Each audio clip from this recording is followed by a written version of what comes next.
Hello and welcome to Tonic Studios. I'm Leo and I'm here to give you some quick tips on how to get a clean cut with the Tim Holtz Rotary Media Trimmer. So, very important when you are cutting with the trimmer, once you put your cardstock in, you obviously want to make sure that you have your fingers on the guard, and then you're going to want to tilt the carriage in this direction, so towards the cutting bar. And then that will give you a very satisfying noise and a perfectly clean cut.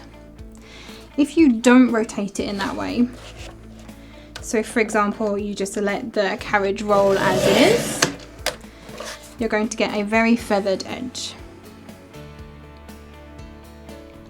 And this is the same if you use a thicker cardstock as well. So this is some grey board that we have here. Once again, you want to make sure that you're rotating, so in this direction you want to be applying pressure.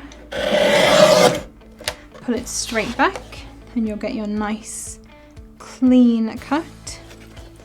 And if you don't apply the pressure, it doesn't sound anywhere near as good and you're going to get a very feathered edge. Hopefully that's given you some really quick tips on how to get a perfectly clean cut.